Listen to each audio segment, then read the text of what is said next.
Hello fam, welcome back once more to Irish Agility, a platform where we simplify Agile, a platform where we strive to break down Agile related concepts to the granular level.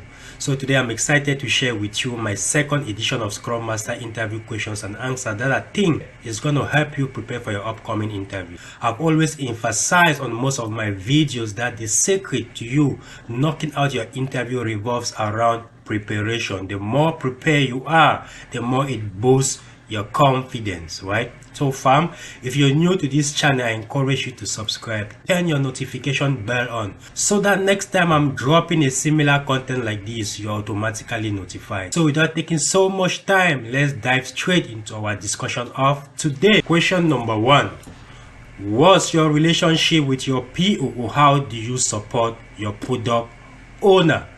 I strongly believe that you can't answer this question unless you know the role of the product owner in a team, right? The role of the product owner is very instrumental in the team. He or she is that person who connects, who interfaces, who partners with the customer to better understand the customer requirements, and in turn translate those customer requirements into what? User stories that best fills up the product backlog. So I think the product backlog is the single source of truth. It is where everything begins, right? The ready the product backlog is, then the ready we are as a team to dive straight into what? Our sprint, right? So in the past, what I've done as a Scrum Master is when I join a new environment, right? When I join a new team, I try to connect, I try to partner with my product owner to ensure that we are constantly prioritizing the product backlog, to ensure that we are proactively prioritizing the product backlog. I try to create touch points with the product owner where from time to time I sync up with him to understand, to know if we are ready as far as sprint planning is concerned, right?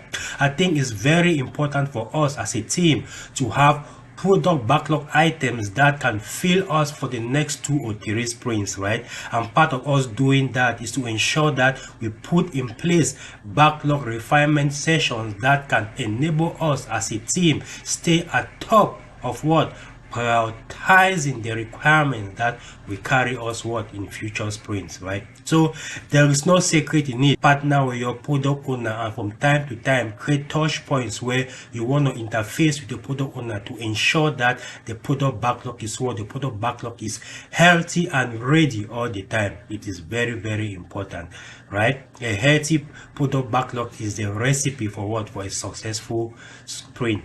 So you want to make sure that you are partnering with your product owner to prioritize the product backlog. And in case, right, you can also, help the product owner with backlog prioritization strategies.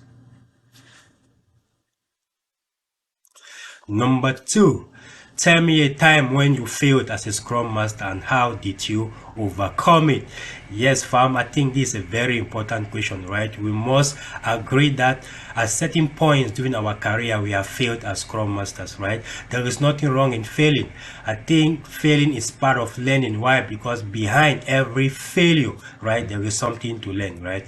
We've been told time and again that the secret to you answering this question is you masking what? Those failures, or masking your weaknesses as what? As a form of strength. But believe me, there are times when your failures can actually serve as what? One of your biggest strengths, right? So in the past, personally, I've encountered so many failures as a Scrum Master, right?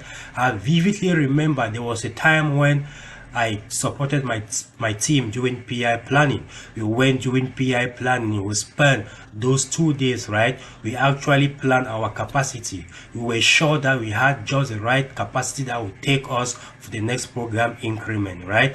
But what happened is when we went during execution, most of my developers got pulled from time to time to actually support a cloud migration project that had been outsourced to an external organization.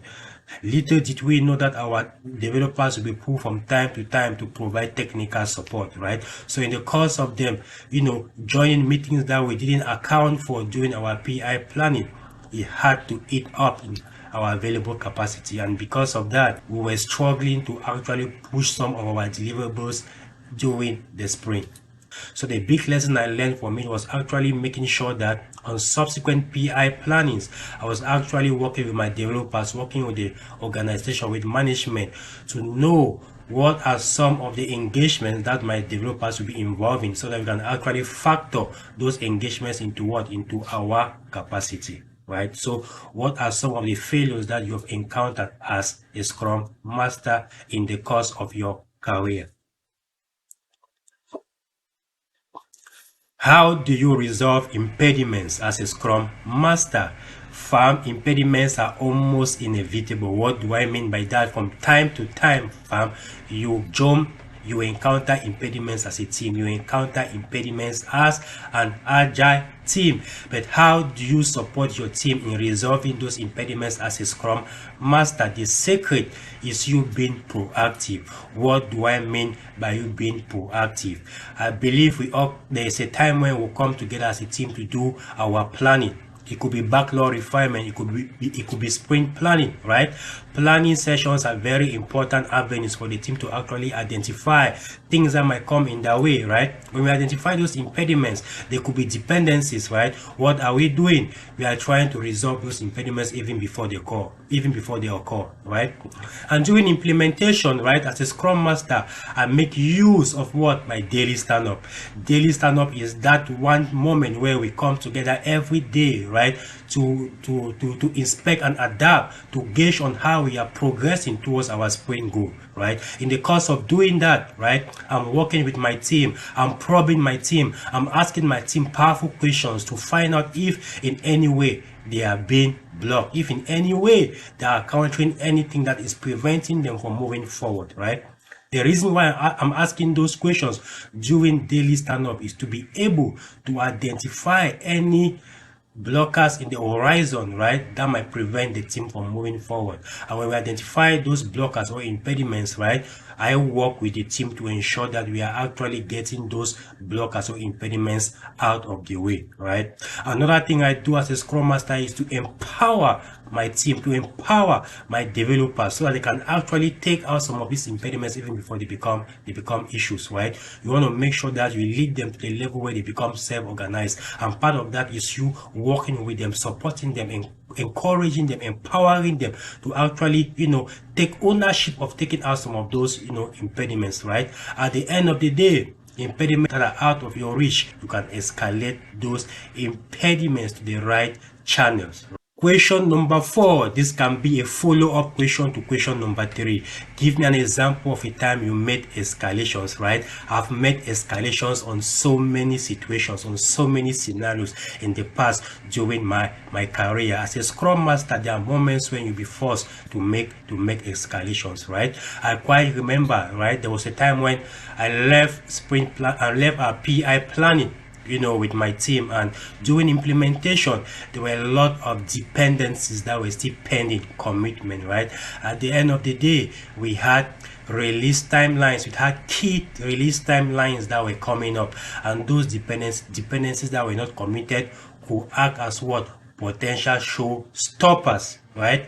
After communicating those dependencies, I realized that nothing was being done to commit to them, right? So what did I do? I was forced to escalate those dependencies to management. I was forced to escalate those dependencies to release trained engineers, so that they can actually come in to actually put in some pressure, so that those commitments are made, so that we can stand a better chance to do what? To meet our timelines. There have also been a period when I had a developer who for some reason was not productive. He kept taking constant absence from the different Scrum ceremonies, right? He kept taking absence from the different Scrum events, right? I had to connect with that developer. I had to coach him, to actually coach him on the importance of actually attending these ceremonies, on the value of these ceremonies, right? But at the end of the day, it felt like my coaching fell on deaf ears. And because of that, his attitude actually impacted the team, was actually impacting the morale of the team. So after so many failed attempts, I was forced to escalate it to the right channels. I've also encountered situations where we left PI planning as a team. We've planned our capacity, right? Then in the course of execution, we lost 2 developers along the way, which actually hated our capacity so bad, right? So at the end of the day, I was forced to escalate this to management so that they can actually provide us with some form of backup if we were to meet our PI objectives. So there are a lot of escalations that I've made in the past. So what are some escalations that you have made as a Scrum Master in the course of your career? And question number 5, how will you work with a team member who is dragging the team behind?